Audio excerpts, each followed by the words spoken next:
Tai sveiki visi. Mes, Ieva ir Giedrė,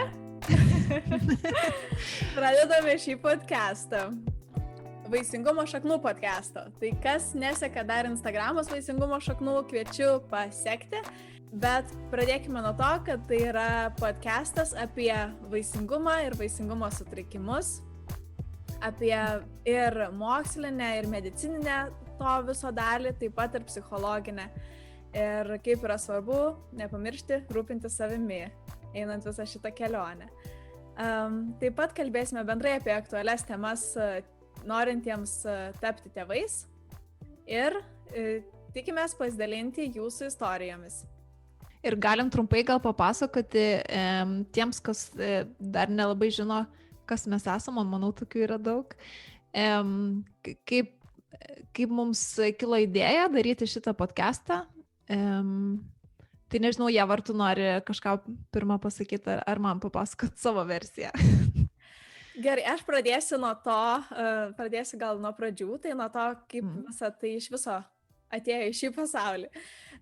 Tai tiems, kas pirmą video mato tik tai čia YouTube, tai iš tikrųjų yra Vaisingumo šaknų Instagramas ir Facebookas, kur aš dalinuosi mokslinę informaciją apie visas vaisingumo problemas ir bendrai apie tai, kas tas vaisingumas ir kodėl būtina apie tai kalbėti ir taip toliau. Tai prasidėjo tik tai prieš keletą mėnesių ir aš kaip ir pradėjau visą tai vien iš to noro pasidalinti žiniomis, kurias aš esu sukaupusi šią temą. Bet labai džiaugiuosi, kad tai susilaukė dėmesio ir kitų žmonių. Ir vienas iš tų žmonių buvo Giedrė. Taip, tai prašom, Giedrė, dar papasakoti, kaip čia dabar prisijungiai ir kodėl man parašei. Nes Giedrė man parašė. Taip. Tai kodėl aš Ievai parašiau, vienas dalykas, tai kaip ir tu sakai, tavo ta Instagramo anketa, jinai visai šviežia, galėčiau pasakyti, man atrodo, tu gal kokį spalį ar nesusikūrei. Pabaigoj spalio net iš tikrųjų. Pabaigoj spalio, tai va, keli mėnesiai. Ir aš pamanu, tiesiog pradėjau, kadangi man vaisingumo tema yra labai aktuali asmeniškai, tai aš sugalvojau, kad reikia tiesiog įvesti paieškoje žodį vaisingumas ar kažkas su vaisingumu ir pažiūrėti, ar yra bent vienas akauntas, kuris kalba apie tai.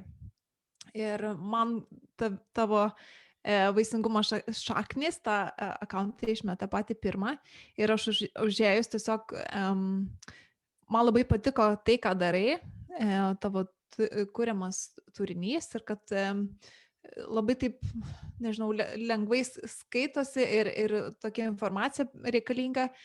Ir man atrodo, aš tą tiesiog norėjau parašyti komplimentą, nes labai pasigėdau anksčiau tokio tipo informacijos lietuviškai. Ir tiesiog užmečiau tokį kabliuką. Aš taip savo maniau, kad čia toks kabliukas, parašiau, kad jeigu norėtum bendradarbiauti ar kažką kartu sukurti, man atrodo, netgi ir žodį podcastas paminėjau to žinutėj, tai kad galim tiesiog kažką galvoti toliau. Ir labai fainai, kad tu norėjai. Taip. Ir kad viskas iki čia išsirutuliojo. Ieva, o dar aš galiu gal tiesioginam eteriu užduoti šitą klausimą, nes man atrodo, mes taip ir neaptariam prieš pradedant. Vaisingumo šaknis. Kaip tau kilo mintis, ta prasme, iš kur pavadinimas ir iš kur būtent toksai, kaip čia pasakyti, apipavidalinimas ir, žodžiu, papasakok truputėlį apie savo idėją gal. Na, tas pavadinimas vaisingumo šaknis iš tikrųjų ne kažkoks labai stipriai apgalvotas ir patvirtintas pavadinimas, tai tiesiog vienas buvo iš variantų, kurį aš sugalvojau. Turėjau keletą variantų ir man kažkaip vaisingumas, kadangi vaisingumas asocijuojasi su vaisiais, o vaisiai išauga iš šaknų ir kas yra tas vaisingumas, tai yra tarsi taip pat šaknis, tiesiog gavos vaisingumo šaknis, tai tarsi gilinamės į šitą temą, į šaknis. Ja. Man atrodo, kad labai toksai viską apimantis pavadinimas. Gerai, tai šiandien pakalbėsime apie tokią temą, kuri mums pačioms artima ir aš manau visus moteris su šia tema susiduria, tai yra įvairūs moterų stereotipai ir primetami standartai, kažkokie tai tarsi reikalavimai, kuriuos visos moteris turi atitikti. Gal ne visą gyvenimą, bet nuo tam tikro amžiaus, tai tas reikalavimas arba tikėjimasis iš moters, kad jinai susilauks vaikų, ypač tikimasi, jeigu moteris yra santykiuose, jeigu vieniša, dar galbūt to spaudimo išvengia, tada galbūt spaudimas yra labiau susirasti vyrą ir būtinai ištekėti. Na, čia gal truputėlį ir yra senamadiškas ar toks pasenęs požiūris. Aš manau, kad labai daug, ta prasme, visuomenė tikrai paėjo į priekį, bent jau mūsų vakarų šalyse, kas Lietuva, ten tarkim, tu Danijoje turbūt tą patį matai, aš Norvegijoje, kad nėra taip, moteris gal taip spaudžiamos ar iš jų tiek pat tikimasi kaip anksčiau, bet tam tikrose sluoksniuose tai manau vis dar labai gajus tas toksai kažkoks tai spaudimas moterų atitikti kažkokią tai įsivaizduojamą vaidmenę, rolę kažkokią vaidinti. Tai aš galvoju, mes galėsim vėliau pasidalinti su jumis galbūt atsiųstais žmonių komentarais, moterų, kurios su kokiais jos susiduria stereotipais, bet norėčiau tavęs, Ieva, paklausti, su kuo tu gyvenime esi susidūrus, nežinau, ar čia iš tėvų, ar iš darbdavių, ar šiaip visuomenės, kokiais galėtum pasidalinti stereotipais, kur pati pajautai. Taip, tikrai esu susidūrus su tokiais, komentarais, kurie, žinoma, nepatiko man, arba tokie, kur jaučiau, kad kažkaip spaudžia mane. Aš visą laiką tokia buvau gana, kaip pasakyti, stiprus vaikas, sakyčiau, kad aš nesutikdavau, jeigu man sakydavo, kad šitaip reikia daryti ar vienaip reikia daryti, tai aš kaip ir visą laiką, sakykime, kovodavau prieš tos stereotipus. Bet vis tiek susilaukdavau ir iš savo šeimos susilaukdavau ir iš visų giminaičių, kad tai gal, pavyzdžiui, ir tokių dalykų, sakykime, kai nuo pat mažens, kai tu esi maža mergaitė, tau sako, tu, žodžiu, užaugsi, susirasi vyrą. Ir tas vienintelis dalykas atrodo tavo svarbiausias dalykas gyvenime, tai yra susirasti vyrą. Atrodo, ką tu darysi, tai yra nesvarbu. Svarbiausia, kad tu susirasi vyrą. Tai manau, šitas yra toks, kur atrodo, kad moteris viena arba be vyro, arba tiesiog, kad ir su vyru, bet kaip ir nieko negali pasiekti. Tai yra vyras svarbiausias. Ir čia tau yra labai svarbu užduotis viso gyvenimo susirasti vyrą. Tai man iš karto eidavo, toks noras pykti su visais, kas tai man pasako, nes sakydavau, tai kodėl man čia reikia. Taip pat kaip ir dėl kokio stereotipo tokio labai nemėgstu, kad moteris turi nusileisti, visą laiką turi būti tyli, rami. Šitą irgi labai dažnai girdėdavau, kad tik tais nieko jau nebesakyk, nusileisk, čia nereikia nieko pyktis be reikalo, tokie dalykai man nuo pat mažens, prisimenu, nesuprasdavau, kodėl. Tai kodėl čia prieš vyrus reikia nusileisti, tai man tai atrodė labai toks keistas dalykas ir visą laiką prieš tai kovodavau, man net kraujas užvirdavo. Bet tai čia tokie, kur man atrodo tokia kaip ir nelygybė prieš vyrų ir moterų. Tai čia iš šitą vis tiek temą, manau, eina lyčių nelygybės, kuri taip atrodo, kodėl vyram niekada nesako, tu gal geriau tyliai būk, nusileisk ir tipo nieko nesakyk. O moteris, mergaitės susilaukia nuo pat mažens tokio. Vyrams kaip tik galbūt žinutė visai kita duodama, kad tu tiesiog būk savim pasitikintis, nebijok ten imtis iniciatyvos ar ten kalbėti, išsireikšti ir, žodžiu, manau, kad nuo pat mažumės, ta prasme, mes į tuos vaidmenis kažkaip įspraudžiami ir jeigu, aš taip galvoju, kad iš esmės nėra jokios problemos, jeigu tas vaidmuo, kurį tau priskiria visuomenė, jeigu tu esi juo patenkintas, ar patenkinta, ir jeigu tai atitinka tavo paties vertybės, tavo norus ir lūkesčius, tarkim, jeigu tu pati labai nori susirasti vyrą, tai viskas okei, nėra jokios problemos, bet yra vis daugiau ir daugiau, manau, moterų, kurios labai vertina savo laisvę, vertina nepriklausomybę ir tai, kad jos pačios gali karjeros pasiekti, pačios gali užsidirbti pinigų ir, tarsi, joms realiai vyro nereikia. Aš galiu pasidalinti, su kokiais aš lūkesčiais esu susidūrus. Tai tarkim, aš pamenu, kad čia gal prie vaikų dar prieisim, bet vienas iš tų buvo, kad negali imtis iniciatyvos, tarkim, pakviesti vyriškio į pasimatymą arba apskritai negali netgi parodyti to tokio, turi būti išsirinkta, o ne tu rinktis, nors iš tikrųjų, manau, visą laiką mes moteris renkamės. Tai taip ir yra, žinoma. Bet šitas, manau, dalykas yra labai toks, bent jau aš su tuo susiduriu su atvirkščia, sakykime, to versija. Ta prasme, kad tokio reikalavimo nėra, aš susiduriu Danijoje. Taip, kad moteris Danijoje labai pačios aktyviai viską daro ir tikrai vyrai labiau tikisi, kad tu jos užkalbinsi. Bet tai aš nežinau, aš manau, kad gal tas pats ir Norvegijoje. Norvegijoje, manau, irgi yra toks 50-50, kad... Ja. Žinoma, tie, kurie nefollowina, kaip sakant, Vaisingumo šaknų Instagram'e, tikriausiai ir nežino, bet aš prieš keletą dienų uždaviau klausimą būtent apie tos stereotipus, apie kažkokius lūkesčius, ar yra, ko tikimas iš moterų. Tai gavau keletą atsakymų ir labai neblogų.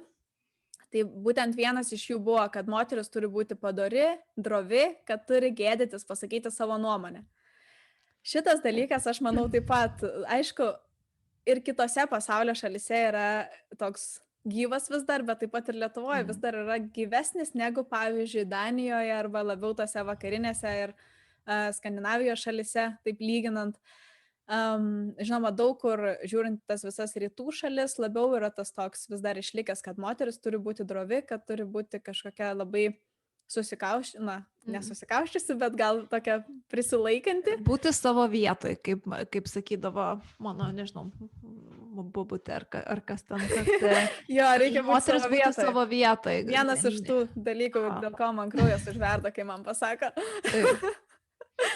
Tai va taip, šitas jo, yra, manau, dar yra toks gyvas šitas dalykas ir Lietuvoje, nors dabar jau vis daugiau moterų yra tokios ir verslios ir nebijo pasakyti savo nuomonės ir manau, kad taip pat būtent visi šitie influenceriai prisidėjo prie to, nes labai daug moterų yra tarp jų ir manau, kad tai rodo, kad jos nebijo, tai tarsi prisidėjo prie to, kad moteris gali kalbėti, kad nereikia jom tylėti ir ten laikyti savo nuomonę už dantų, o taip pat ir visos politikoje mūsų, kai yra nauji vadovės, tiksliau moteris, kurios kaip ir yra atsakingos už viską, kas vyksta Lietuvoje, tai manau rodo truputį kitokį, tokį pokrypį gerąją linkme, sakyčiau. Taip, pritariu. Tada, pavyzdžiui, kitas buvo, kad moteris negali juoktis garsiai, kad tai nepridera ir kad, čia gal dėl ties to truputį sustokim, nes, tai labai panaši tema visgi. Aš asmeniškai juokiuosi daug ir garsiai, tai aš tikiuosi niekada nieko neįžeidžiau savo juokais.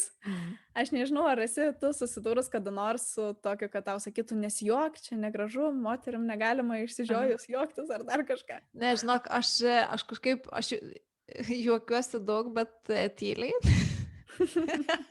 Kaip tikra moteris, nejuokauju. Tiesiog mano juokas gal netoks, aš maždaug įsivaizduoju, apie kokį juoką čia eina kalba, bet aš galvoju, čia visi turėtų juoktis, moteris, vyrai, nežinau, vaikai, čia neturėtų būti kažkokių tais, bet tik tiek čia, manau, prie to tokio irgi buvimo savo vietoje, ar tiksliau neišsišokimo, kad moteris turi būti tokia, nežinau, tokia labai rami, ar romi, netgi kaip ten yra toksai žodis lietuviškas, išsilaikiusi tokia, per daug kažkaip nedrumsti vandenų. Ir manau, kad labai gerai, kad yra tokių moterų viešumoje, kurios taip atvirai kalba. Nes aš tai palaikau visišką laisvę, ta prasme, kaip ir sakiau, kiekvienas turi turėti teisę būti toks, koks nori ir daryti tai, ką nori ir, ta prasme, būti autentiškas ir nebūtinai sprausti į save į tuos vaidmenis, nes kas liečia, pavyzdžiui, tą psichologinę pusę irgi, kad žmogus geriausiai jaučiasi, kai jis labiausiai gali būti savimi. Ir kuo toliau nuo savęs tu bandai pabėgti dėl įvairių priežasčių, ar ne, ten tarkim, kaip vaikystėje ten mus už vienus dalykus skatina, ten už kitus dalykus baudžia ir tada tiesiog gaunasi, kad labai daug nelaimingų žmonių būna, nes jie nesijaučia niekada, kad jie į tą, kaip čia pasakyti, kad jie atitinka tą, ką jie turėtų atitikti, o iš tikrųjų niekas nieko neturi atitikti, aš manau. Taip, tikrai. Ir tą reikia mokytis. Irgi, ta prasme, mus tai turėtų mokyti dėl to, kad per daug giliai yra pas mus visus, tai sakykime, ir pas mūsų tėvus, gal ir visas kitas kartas, tai kad, na, tu turi kažkokį tai atitikti šabloną. Jeigu tu neatitinki šablonų, jau yra blogai. Tai būtent apie tos šablonus kalbant yra dar kitų žinučių, kur moteris pasidalino, kad, pavyzdžiui, kad būtinai reikia pirmiausia, neprisidaryk vaikų, baig studijas, būtinai magistrą baig, kitaip darbo negausi, susituok būtinai bažnyčioje, ten negyvenk susimetus, kad yra tarsi tokie laiptai, kad pirmiausia, tu turi neprisidaryti vaikų, bet įstoti kažkur žiauriai gerai. Tada jau iš karto tik įstoji, tik pabaigi gal mokslus, iš karto jau turi turėti ir vyrą, ir turi turėti vos ne vaikų. ir būtinai negali tiesiog susimetus gyventi, reikia susituokti bažnyčioje, kaip yra pridera katalikam. Taip. Kaip pavyzdžiui, šito dalyko taip pat šalise, kur katalikybės nėra jau tiek ir aktualu šitas būtent susituokimas bažnyčioje, o Lietuvoje, kadangi vis dėlto esam katalikai, tai vis dar labai aktualu ir toks labai svarbus dalykas atrodo. Taip. Galiu savo kailių, kaip čia pasakyti, patvirtinti iš savo patirties, nes aš irgi susituokus ne bažnyčiai ir tikrai labai jaučiu tą artimųjų tokį, nežinau kaip pasakyti, net nebespaudimą, nes jau kur čia be paspausi, bet tiesiog tokį kad atseit, kažką negerai padariau ir vėl tarsi toksai permetama atsakomybė, bet aš iš vienos pusės galvoju, o kodėl kodėl žmonės nori įsprausti, tarkim, į tuos visus vaidmenis, kad, pavyzdžiui, kodėl, aš nesuprantu, kodėl aš galėčiau norėti, kad ten mano vaikai, jeigu tokių kad nors turėsiu, ten būtinai taip gyvenime elgtųsi, ar ne? Tai nebent dėl to, kad aš galvoju, kad jiems tai bus geriausiai. Ar ne, tai aš tikiu, kad visa tai yra varoma iš kažkokios geros paskatos, bet ne visą laiką pasiteisina tokie. Taip, tai aš manau, kad čia toks tarsi iš to paties eina, kad visi taip darė, tu turi daryti taip. Šitas irgi labai dažnai susiduriu su tuo, taigi visi taip darė, taip turi ir tu daryti, arba taip niekas nedarė, tai geriau ir tu taip nedaryk. O aš visada tikrai skatinu ir, pavyzdžiui, turėjau tokiam projekte, dalyvavau prokalbį, galiu pareklamuoti, kur specialistai įvairių sričių kalbasi su studentais, su moksleiviais, kurie planuoja kažkur tai stoti ir gal rinktis panašią karjerą. Ir susilaukiau nemažai moksleivių skambučių ir apie tai kalbėjom, tai aš tikrai netgi, ta prasme, skatinau, kad nebijokit, jeigu kur įstosi, tai nėra jau pasaulio pabaiga, nes labai dažnai tas toks irgi yra čia visiems bendrai ir moteriam ir vyram, kad, jeigu jau ten įstojai, tai jau viskas jau nebegali nei keisti, turi pabaigti, kas yra visiška neteisybė ir visi, po to, kai jau baigia tos, sakykime, savo studijas, dažnai tai ir supranta, arba jų metu tai supranta ir tuomet pakeičia. Tiesiog manau, kad neturėtų būti spaudimo esant tokiem mažiem vaikams, sakykime, 16 metų, kada ten jau reikia nuspręsti, kur stosi, kad pasirinkti A lygius. Ir tada jau reikia žinoti visą savo gyvenimą susidėliojus būti ir žinoti, kad aš tikrai to noriu, kur tu net nesi prisilietis prie to dalyko, kaip tu gali žinoti. Tai man atrodo dar vienas čia toks spaudimas, bet čia bendrai visiems, į kurį reikėtų labai taip, tėvam bent jau stengtis nespausti savo vaikų, kas aš suprantu, kad gali būti sunku ir žinant iš patirties ir draugų patirties, kad labai dažnai tėvai ir būna tie, kurie spaudžia vaikus kažką daryti, būtent daryti kažką, ko jie gal nepadarė, Bet manau, su laiku dabar, kai mes vis tobulėjom ir tėvai gali rasti informacijos apie tai, kaip auginti vaikus, manau, dabar yra žymiai lengviau negu pagalvojus, kad ir vieną kartą atgal, kaip mūsų tėvam buvo, nes jiem viskas buvo kitaip. Jie tikrai neturėjo nei interneto, nei mamyčių klubų, nei nieko, kad galėtų pasitarti. Tai manau, buvo žymiai sunkiau. Taip. Ir tikrai taip reikia tam tikro supratimo turėti irgi, žinau, kad man atrodo, kiekviena karta vis geriau ir geriau daro. Ta prasme, jeigu sugeba išanalizuoti, kas mano vaikystėje buvo ne taip, ką aš galėčiau daryti geriau, vis tiek visi tėvai ir toliau darys klaidas, bet gal nebūtinai tokias pačias, kaip jų tėvai darė. Bet tiesiog tai yra neišvengiama. Bet jeigu toliau privedant prie tų lūkesčių arba stereotipų, kas liečia vaikus, tai man atrodo, aš galiu tik savo gal pasakyti tokį pavyzdį, kad kas yra sunkiausia, ką mes čia ir darom šitam vaisingumo šaknyse, kad bandom kalbėtis apie tos psichologinius ir mokslinius aspektus vaisingumo ir nevaisingumo. Ir tarkim, kas yra sunkiausia, gerai, kai tu iš tavęs tikimasi turėti vaikų ir tu pats nori vaikų ir bandai su jų susilaukti ir susilauki, tada tarsi visi laimi, ar ne, tada win-win-win. Bet kai iš tavęs tikimasi vaikų, tu nori vaikų ir tu negali susilaukti, tai priveda prie tokio kažkokio amžino, gal ne amžino, vis tiek tai nesitęsia visą gyvenimą, tas negalėjimas pastot, bet kuriuo atveju kai kurie žmonės anksčiau ir vėliau vis tiek susilaukia vaikų arba įsivaikina arba kažkokiais kitais būdais tampa tėvais, o kiti tiesiog susitaiko su to, kad negali turėti vaikų ir eina toliau. Bet manau, kad yra vienas iš tų skaudžiausių aspektų galbūt nevaisingumo, tai yra nuvilt ne tik save, bet nuvilt, tarkim, savo tėvus, kurie nori tapti seneliais, nuvilt savo gal brolius ar sesės, kurie nori tapti, kaip čia, dėdžiais, tetomis.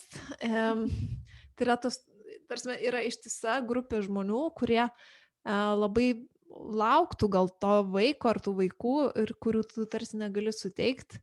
Ir manau, kad daugeliu žmonių tas kažkaip labai skaudu, bent jau man labai skaudu, ypač kai tėvai, gal iš tėvų pastaruoju metu daugiausiai tokių girdžiu, ne, kad, bet taip pagalvok, kai vaikų susilauksi ten taip ir atrodo, jiegi žino, kad ir nepavyksta ir taip toliau, bet vis tiek tas lūkestis jis toliau tęsiasi ir tarsi kiekvieną kartą primena, ko galbūt tu jiems negali suteikti. Taip, tai labai manau. Daryti seneliais, ar negali ten išpildyti jų kažkokių svajonių ir galų gale savo svajonių negali išpildyti. Tai yra toks. Taip, ir tai iš tikrųjų turėtų būti gal labiau svarbu, tavo tos svajonės, o ne tėvų, nes, tėvų svajonių visų mes tikrai negalime gyvendyti, yra jau kaip yra.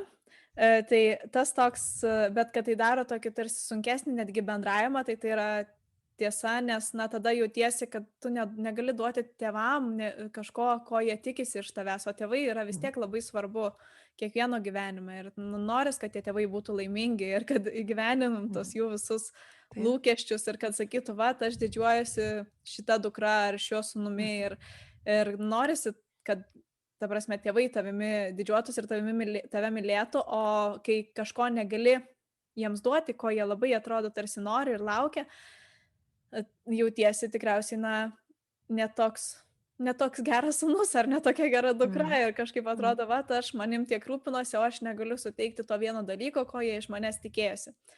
Dėl to, manau, čia labai tas didelis užeina, tėvam atsakomybė, kad kaip nors kalbėti su tais vaikais savo, kad jie žinotų, kad tai yra jų gyvenimas ir žinoma, jūs džiaugsitės anūkais, bet tai nebus, kad aš išsižadėsiu tavęs, jeigu tu man anūkų netveši. Galbūt reiktų mums kažkada irgi padaryti epizodą apie tai, ta prasme padaryti ne žmonėms, kurie turi sunkumų norint susilaukti vaikų, bet jų artimiesiams. Būtinai. Kaip kalbėti žodžiu, man atrodo, šitas būtų labai gerai. Tai dar galiu paminėti, pavyzdžiui, paskutinius, kuriuos norėčiau paminėti moterų pasisakymus. Tai kad, pavyzdžiui, reikia kad jeigu jau planuoji vestuves, tai jau iš karto žiūri, ar tik kartais nebūsi nėščia ir dėl to jas planuoji. Tai yra tas kažkoks taip pat toks, o tai kodėl, tai labai yra keista, kai tau, pradėkim nuo to, kad kai tu esi maža, sakykime, kai tu esi labai jauna, iki 18 metų bent jau, sakykime, visi sako, tik neprisidaryk vaikų. Po to jau kaip ir pradeda tikėtis, kad jau susirasi vyrą ir prisidarysi tų vaikų. Jo. Ir jeigu jau susitoki, tai tada automatiškai taip pat kažkodėl būna šitas stereotipas, kad jau tuokėsi tikriausiai dėl to, kad nėščia. Atrodo, lyg šiaip tai jau negali tuoktis, ar kas čia yra. Ir taip pat, kad pavyzdžiui, ne visi taip pat gali susilaukti vaikų, tai gali ir tuoktis, ir tų vaikų gali po to ir nebūti keletą metų, bet vis tiek tada jau visi, o kodėl jūs jau susitokė, to vaikų nėra. Tai po to, kai susitokė, tuomet jau tarsi 100% turi būti vaikai. O tai yra vienas dalykas, kad gali nepavykti, kitas dalykas, kad gali žmonės norėti tiesiog dar neskubėti su tais vaikais ir keletą metų tiesiog pagyventi dviese kaip šeima be vaikų. Tai nebūtinai šeima, kuris susitokia, turi turėti ir vaikų. Vaikai ateina, žinoma, kaip dažnai, ta prasme, ateina į šeimą, bet tai nėra būtinybė į šeimą. Ja. Manau, tie tokie lūkesčiai galbūt yra tam, kad palengvintų tų žmonių, kurie stebi tavo tą gyvenimą, kaip čia pasakyti, psichologinę būseną, nes visiems yra lengviau, jeigu viskas vyksta pagal kažkokį tai scenarijų, ar ne, kad, tarkim, ir kad dažniausiai susipažįsta, padraugauja, vestuvės, vaikai, ir kai staiga tame scenarijui kažko trūksta, kad tie vaikai, tarkim, neatsiranda, tai tada kažkaip, man atrodo, sukuria tą tokį emocinį disbalansą, ar tada tie žmonės blogai jaučiasi ir tada tarsi tu turi tada tu turi kažkaip atsiskaitinėti, aiškintis. Aš galvoju, kad taip neturėtų būti, ar ne, nes mes savim turim rūpintis ir į save žiūrėti ir kaip mums yra, o ne kad kažkas atitiktų mūsų kažkokius lūkesčius. Jo, kaip aš dažnai sakau, jeigu aš būčiau klausiusi savo mamos, nes mano mama iš tikrųjų, tai man jau tikriausiai nuo 14 metų, kai aš buvau, man sakydavo, kaip aš laukiu, kada bus anūkai, kada tu man tų anūką atveši. Tai dabar jau praėjo, kiek čia, daugiau 15 metų, nežinau. Tai dar tų anūkų nėra, bet dabar jau jį tikiuosi yra su to susitaikiusi, vis dar laukia, bet kokią aš spaudimą gavau iš tikrųjų, kai buvau daug jaunesnė. Tai dabar jau tokio nebegaunu. Tai aš sakau, jeigu būčiau jos klausiusi, aš nemanau, kad ji būtų patenkinta, jeigu aš būčiau 14 metų parvedus jai anūkų. Tai saprasme, tikrai tuo noriu pasakyti, kad nereikia klausyti tų kitų žmonių, jie sako net nepagalvodami dažnai.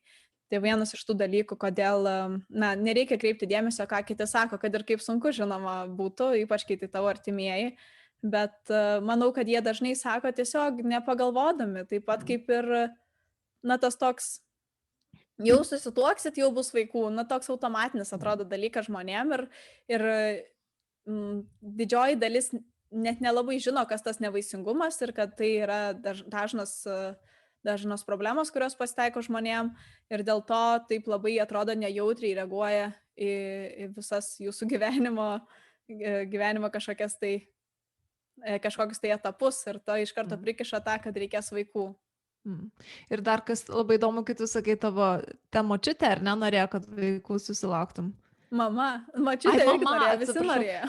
Taip. Tai dar mama, tai galbūt taip, jo, galbūt kažkiek padėjus, nes kartais atrodo, kad tie žmonės, kurie nori, kad tu vaikų susilauktum, tai tarsi jie nepagalvoja, kad, o kas tais vaikais rūpinsis, ar ne, nes ten, tarkim, man atrodo, iš vis aplinkinius labai sunku patenkinti, nes ten, tarkim, jeigu jau galų gale susilaukia vieno vaiko, o tai kada antras, o jeigu turi du, o tai gal trečias bus, ar ne, ir atrodo, koks jūsų reikalas iš tikrųjų, ta prasme, tik tais pats žmogus gali nuspręsti, ką daryti, kaip daryti ir kiek tų vaikų turėti, jeigu apskritai gali turėti vaikų, nes tarkim, vienas iš skaudžiausių dalykų tai yra taip privatu, tarkim, tas negalėjimas susilaukti vaikų ir kai tavęs ištisai klausinėja, o tai kada bus, o tai kodėl ne, ir dar ta prasme, man viena iš sunkiausių minčių tai buvo, o įsivaizduoju, jeigu jie galvoja, kad aš nenoriu vaikų, jeigu jie galvoja, kad aš čia noriu savo pagyventi, tai visiškai netiesa, bet tu nenori į tas detalės leistis, nes ne su kiekvienu gali leistis į tas detalės, ar ne, ten, tarkim, mažai pažįstamas žmogus ir kažkaip, man atrodo, dabar jau galbūt vis daugiau ir daugiau žmonių tampa jautresni tai temai ir gal taip tiesiogiai neklausia, bet vis dar klausia, bent jau manęs dar klausia. Jo, iš karto matosi, kad, na, sunku. Ir tai yra tikrai sunki tema ir sunku kažkaip net atsakyti tai, kai tavęs paklausia, nes čia taip pat, kai, ta prasme, nežinai, kiek apie tai kalbėti, taip pat, kai tavęs paklausia, how do you do, or how are you, Amerikoje, ir tai jeigu tu pradėsi pasakoti savo gyvenimo istoriją, niekas tavęs nesiklausys, o mes esame įpratę. Na, kaip paklausai, kaip sekasi, tai tu bent jau kažkiek papasakoji, o ten tiesiog pasisveikinimas, tai labai dažnas dalykas būna, nu, čia toks palyginimas, bet ta prasme, tai yra toks nesutapimas, ko žmonės iš tikrųjų nori, kai tavęs to klausia ir ar jiem iš tikrųjų rūpi, nes dažniausiai gal ir net nerūpi. Tai šitas irgi yra toks dalykas, kad žmonės automatiškai paklausia nepagalvodami, o vat būtent tada kitiem žmonėm, kurie, pavyzdžiui, negali susilaukti vaikų, tai iš karto yra vėl kaip dūris į širdį, sakyčiau. Taip. Ir man atrodo, kaip tik pačioj pradžioj yra sunkiausia. Tarkim, ką aš vadinu pačia pradžia, tai kai bandai susilaukti vaikų tuos pirmus metus, kai dar realiai tu net nežinai, ar tu turi vaisingumo problemų ar ne, bet nepavyksta. Ir yra žmonės labai skirtingi, vieni yra labai privatus ir jie niekados negalėtų savo, ta prasme, net pagalvoti apie tai kažkam papasakot, nebent jau pačiam ten artimiausiam šeimos nariui. Bet, tarkim, man kas padėjo ir kodėl apskritai dabar aš galiu per podcastą kalbėti apie tai, apie savo vaisingumo problemas, tai ir būtent tas toksai atvirumas, bet iki jo reikėjo prieiti. Ta prasme, praėjo daug laiko, tuoj bus 3 metai. Ir kuo aš daugiau žmonių pasakiau, tuo, ta prasme, man kas patinka, kad tada žmonės atsiknis. Taip, jeigu liaudiškai tariant, kai jie sužino ir jie supranta, kad čia yra kažkas, kad, prasme, jo, tu negali susilaukti vaikų, bet jie nelabai supranta, kas toliau bus, kas vyksta ir jie tiesiog nustoja klausinėti ir man tai primtina, kad, ta prasme. Nes tikrai ir nežino, ką sakyti. Tai daugelis taip pat esu girdėjęs ir iš kitų moterų, kurios sakė, kad man padėjo, iš tikrųjų pasakiau ir kaip tik užsikišo, nes nebežino, ką atsakyti, nes tikrai, nežino, kokia tai problema. Jeigu žmonės su tuo nėra susidūrę, tai ir tas pats kaip kažkokia gal nežinoma liga, pasakai, kad sergi ir tada sako, nu jo, tai gerai, tai pasveik. Ir, na prasme, tu nebežinai, ką pasakyti. Ir tas toks pasimetimas žmonių, tai dažnai jo, ypač va tokius žmonės, ypač, sakyčiau, tas kaimo bobutės, ar kaip čia pavadinti, pletkininkus, kurie taip labai mėgsta šnekėti ir ten kažkaip malti liežuvių daug ir sakyti, kad tu daryk tą ir kai pasakai, kad aš tai ir darau, bet aš negaliu, aš turiu nevaisingumo problemų. Viskas, tai jos ką nebežino, ką atsakyti. Na, aišku, žinoma, yra visokių žmonių, gali pradėti ten tuoj aiškinti, ką reikia daryti. Jūs tikriausiai nežino. Taip pat. O, Dieve, nepradėkim apie tai, man atrodo, čia viso podcast'o reikia šitam.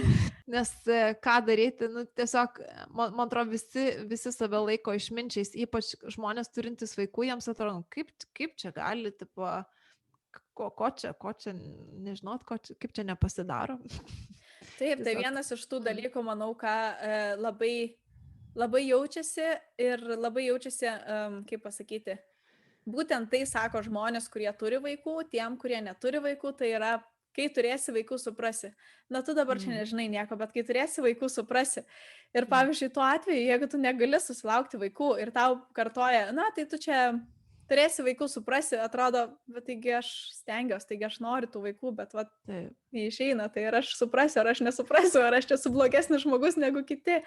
Na, tas toks perdėtas, aš suprantu, kad kai yra vaikai, pasikeičia gyvenimas, pasikeičia gal kažkokie prioritetai, bet tai nereiškia, kad žmonės, kurie neturi vaikų, kažkuo yra prastesni negu tie, kurie turi vaikų. Tu žinok, esi visiškai teisi ir labai fainai, kad tą pasakei, bet iš tikrųjų tai yra toksai jausmas, nori, nenori, jisai ateina, kad atrodo, kad tu kažkuo esi prastesnis. Ta prasme, kažko tu nežinai, kažko nesupranti ir jeigu nesi tėvas tarsi ar mama, tai tarsi esi ne visai visavertis. Ir yra tas toksai. Ir žmonės, kurie susilaukia vaikų, jie net negali įsivaizduoti galbūt per ką perina žmonės, kurie nori ir nesusilaukia, ir ne, kad tai irgi labai yra sunku. Ir aišku, tai galbūt nėra tas pats, kaip ten nemiegotos naktis, ar ten pergyvenimas dėl vaikų, ar ten visi kiti dalykai, kas eina į tėvystę, bet yra daug kitų niuansų, yra labai sunku, labai daug kas puola į depresiją, vien dėl to, kad tai yra labai sunki gyvenimo krizė, per ją pereiti. Taip. Tikrai taip. Tai tiek šiam kartui. Manau, kad mes šiandien jau pasakėm viską, ką norėjom, ar ne? Nors dar daug liko neapkalbėtų dalykų, bet tai čia bus kitiems epizodams. Taip, manau, ir pasakėm daugiau negu planavom, kaip visą laiką gaunasi, bet tuo pačiu, žinoma, tai tema labai didelė, tai kalbėti galima ir kalbėti nenustojant. Būtent. Tai tiesiog norėtume pakviesti rašyti savo istorijas mums paštu vaisingumo saknys@gmail.com. Ir taip pat norėčiau pakviesti pasekti, pafollowinti Instagramo ir Facebooko profilį Vaisingumo šaknys, kur dalinuosi informaciją tokia gal ir labiau mokslinė, bet taip pat ir psichologinė apie vaisingumą ir nevaisingumą. Tai prašom visiems, kam aktualu, pasiekti ir šitą mūsų projektą. O dabar tikriausiai viso gero ir kitų kartų. Iki. Iki.